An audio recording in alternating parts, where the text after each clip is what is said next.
on, let's go for a ride, kids. I'm scared. You guys ready? Yeah. Don't let it flip, Jeffrey. Don't let it flip. Woohoo!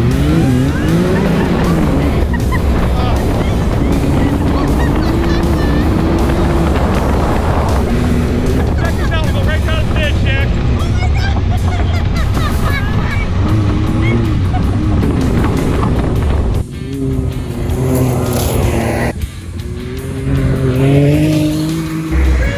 We gotta get going with the episode. Let's do it! Woo! That was fun. Why am I still wearing my goggles? Because we're gonna be going over to my other shop to talk about welding. Don't mess your hair up. We're gonna show you how to MIG weld, TIG weld, heli-arc weld at the other shop as we're actually building our chassis. I'm really proud of the craftsmanship and the quality of the cars that we're actually building at the other shop. But I got some crazy ideas too that I want to do, applying technology into like a UTV. These just became legal in the area that I live in, so I happen to have one. Why not have some fun with it? All right, like, subscribe, follow along. More inventions, more innovation, and remember, be creative, guys. Don't stop. You're not a creator. You were created. Be creative. All right, let's get going.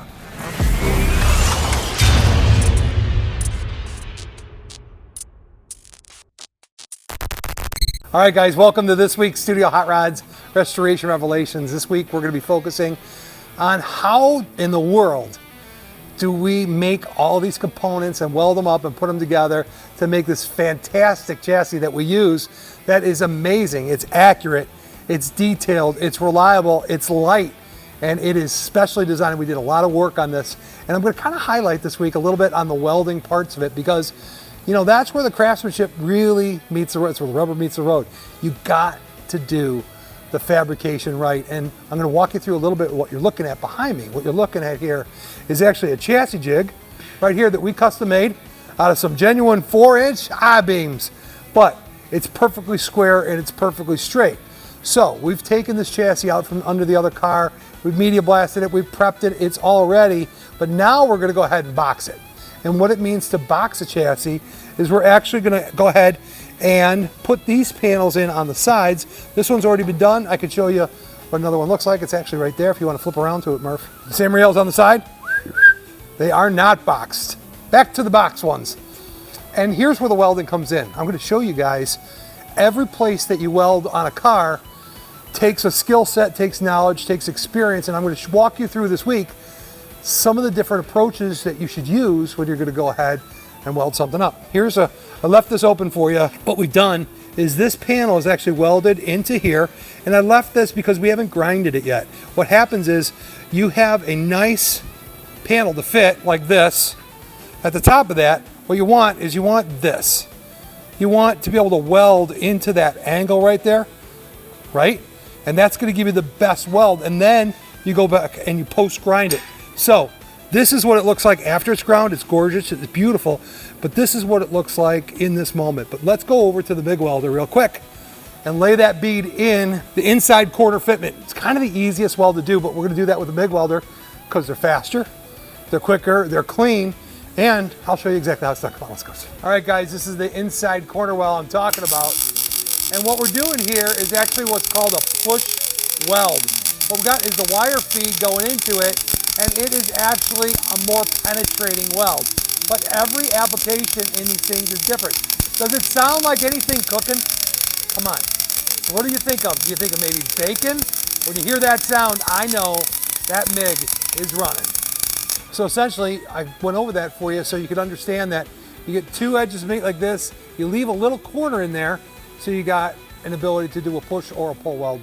Personally, the push weld works a little bit better in this environment.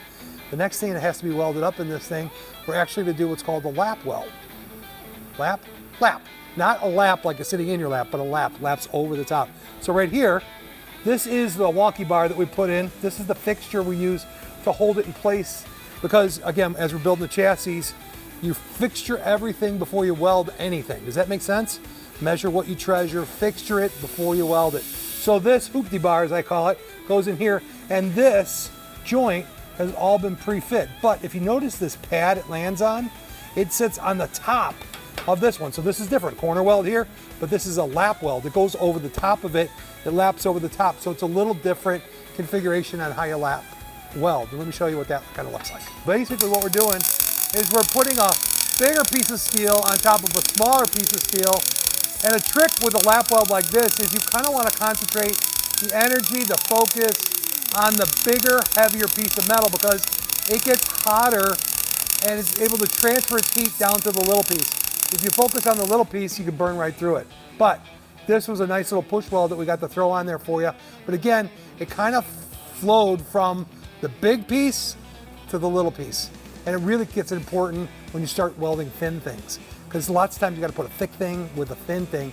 You always focus on the big one. Anyways, this is welding 101. I hope you guys heard the bacon cooking because we're going to show you just a couple more things and actually how they fit and go onto the cars. All right, the next thing we're going to cover is a butt weld.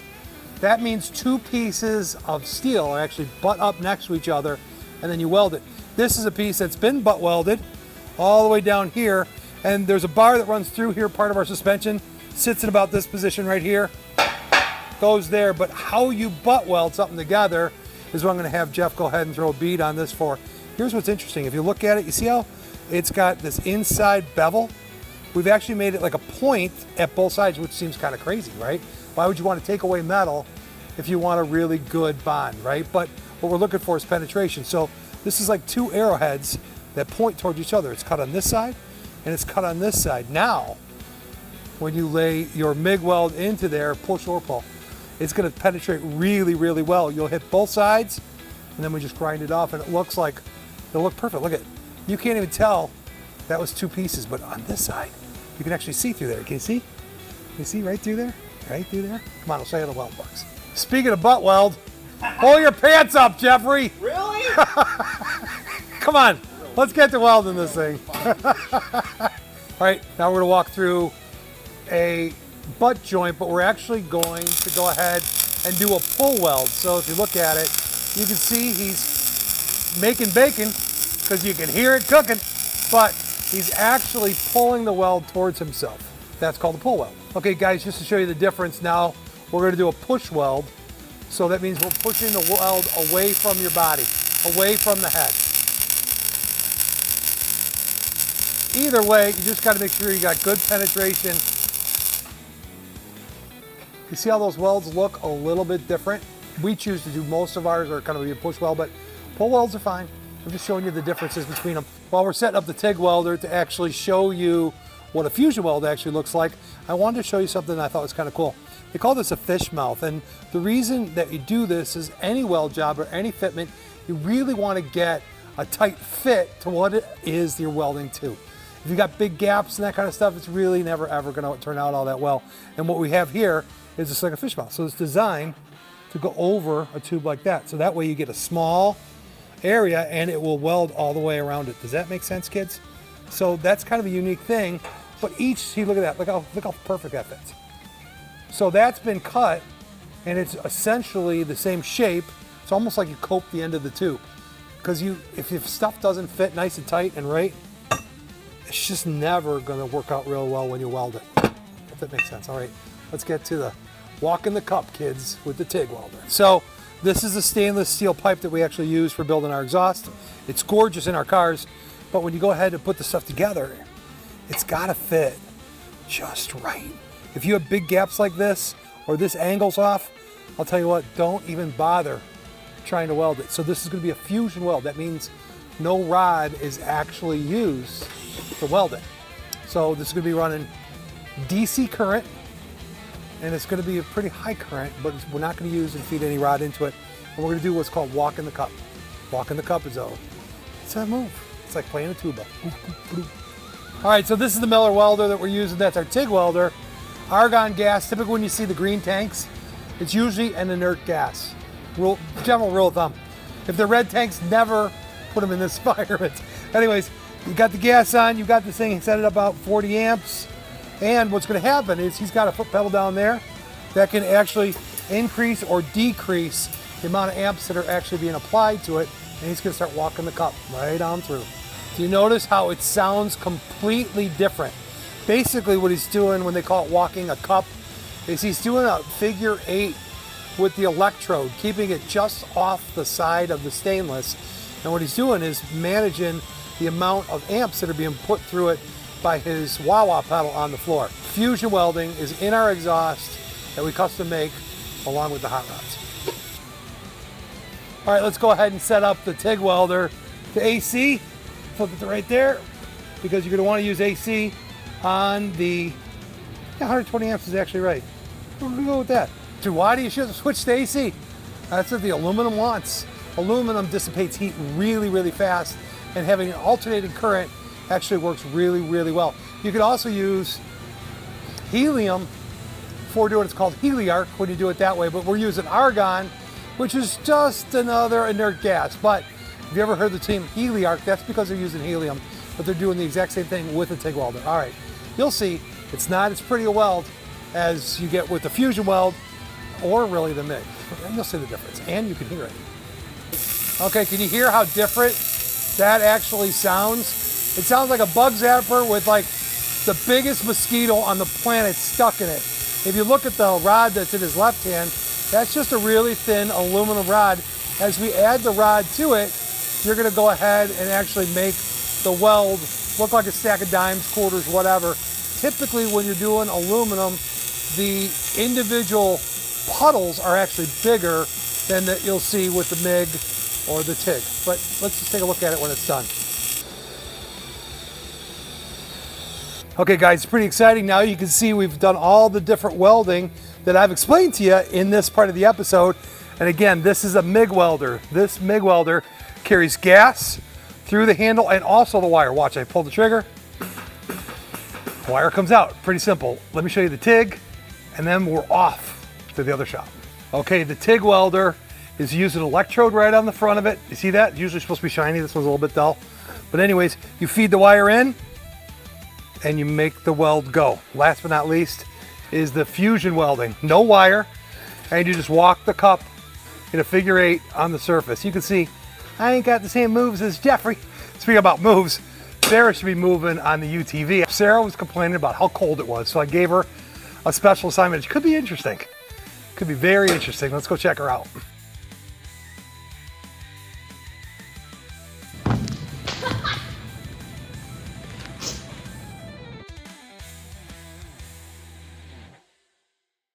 All right, gonna have to check in on Sarah, see how she's doing.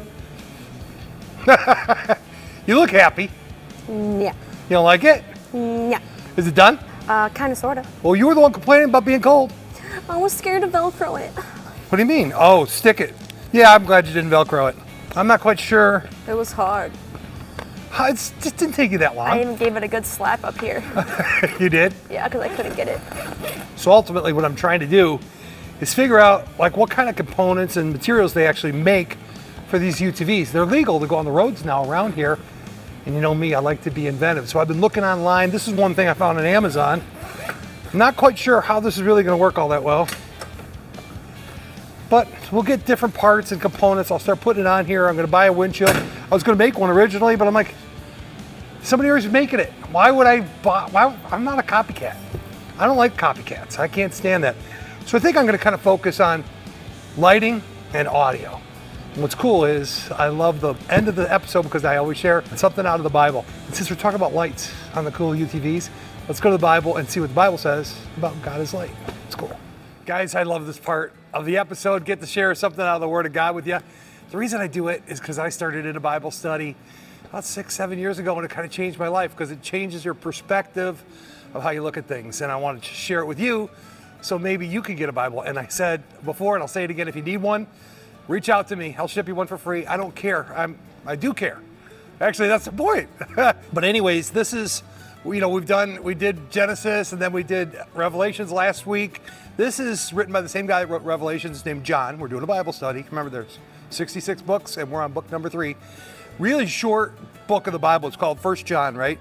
It's not John, like the Gospel's John. It's 1 John. So it's a little bit later, a little bit farther in the New Testament. Anyways, I was talking about the lights on the UTV, right? And I said, God is light. And even, it's kind of cool. God is light, right? Let me read it to you. That which was from the beginning, which I have heard, which I have seen with our eyes, which we have looked at with our hands, which we've touched, and we proclaim concerning the word of life. The life appeared, we have seen it, and we have testified to it, and we proclaim the eternal life, which was with the Father and has appeared to us. We proclaim to you that we have seen and heard, so that you may fellowship with us and fellowship with the Father and with the Son, Jesus Christ. We write this to make our joy complete. I'm just gonna go just a touch farther, ready? Because he's like, John, he's like, dude, I saw it, I was there, and I'm telling you. And this is how he kind of starts it. He goes, walking in the light. This is the message that I have heard from him and declared it to you. God is light, and in him there is no darkness at all. If we claim to have fellowship with him, yet walk in darkness, we lie, and we do not live by the truth. But if we walk in the light, he is the light, we have fellowship with him and one another. And the blood of Jesus Christ, his Son, purifies all of our sin. If we claim to be without sin, we deceive ourselves, and the truth is not in us. If we confess our sins, he is faithful and just, and he will forgive our sins and purify us from all unrighteousness. If we claim that we have not sinned, we make him out to be a liar, for the word has no place in our lives. My whole point in that thing is we've all failed, we've all fallen, we've all had struggles, we all have problems. Don't deny it, but God forgives. He loves you. It's crazy, and he's got a great plan for your life, and I tell you that again and again because he really does. Take a little time. If you need a Bible, like I said, reach out to me. I'd be happy to send it to you. And it's gonna be fun. Next week I got something pretty interesting I'm gonna share with you. So tune in, subscribe, follow along, like it, and if you need a Bible, again, reach out to me. I'll send it to you for free. All right, peace out. Have fun.